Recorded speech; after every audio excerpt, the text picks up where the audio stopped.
Alexa, how do you say outliers? I pronounce that outliers, but I'm always working on how.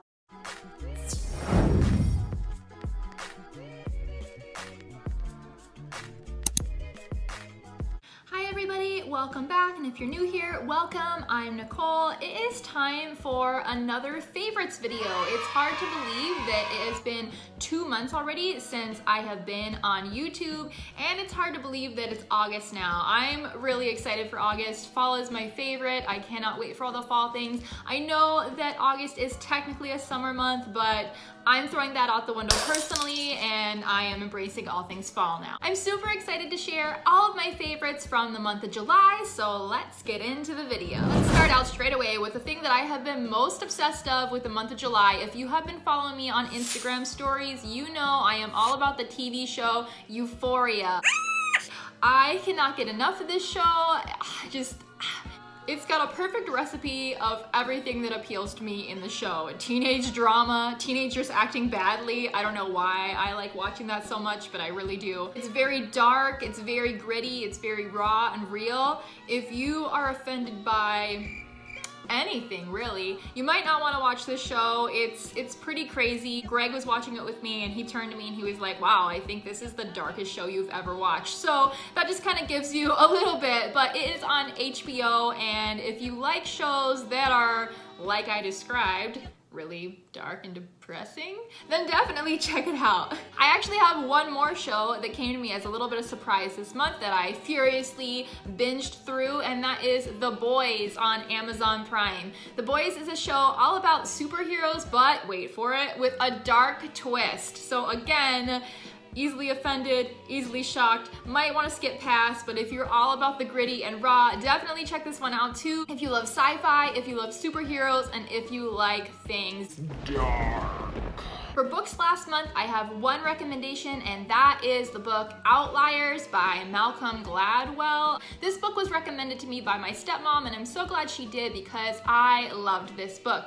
It is all about examining what makes people successful, what makes people have these huge stories that you hear that seem like overnight, oh my gosh, they blew up and like they're just so talented, and kind of examining behind the scenes of that to see what the actual reality is and basically what the recipe to success is. I feel like it's very appropriate for the day and age we live in because it seems like you hear about these people becoming like famous on, Instagram, Facebook, YouTube, what have you, and they always seem kind of like overnight successes, right? When in reality, a lot of times these people have been working super hard for like 10 years. The book even goes so far to examine that yes, these people had these skills, they were good, but they weren't even necessarily the best at it. They were just born into the right time period where that skill set was needed. So it's very interesting. I highly recommend it. We're gonna call this favorite a health favorite, I guess. New category alert. This is real nerdy, but I have been wanting a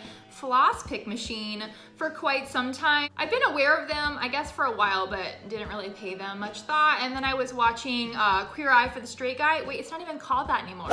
I think it's just called Queer Eye now because they help all genders and all non-genders, and they just help anyone. If there was an alien, they'd probably help them too. So I bought this actually on Amazon Prime Day. I have had it on my wish list since like January, but I've been waiting to feel like I scored a deal. I was really into flossing my teeth. I never used to, but once you start, it gets kind of addictive because you don't really realize how much your toothbrush is not getting until you start flossing. So then I got this, and at first it was kind of weird doing it because when you're used to flossing your teeth, you're wondering if the water is even doing anything because it just feels way different. But after you're done, your teeth feel like so clean, like ridiculously clean. It's very clean. Very clean teeth. So I would highly recommend getting yourself, I don't know, is this called a floss pick? Water pick? The box said oral irrigator, but that's a little intense. So I don't refer to it as an oral irrigator.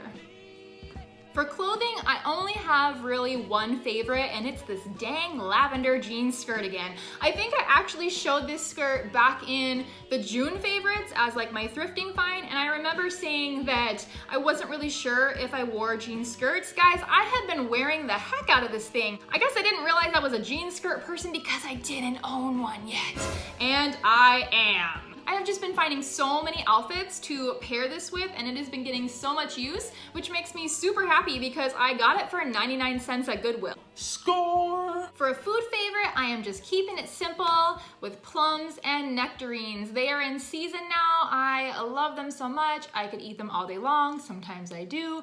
My favorite is actually a black plum, simply because it's dark. But nectarines are also delicious too. And if there's ever a nectarine or plum truck that drives to secret locations that you can get them in bulk, please let me know Immediately. For something new that I tried this month, skincare wise, it was this Bionasense, if that's how you say that, mask. It is the Squall line. That reminds me of squids. I feel like it's a squid mask.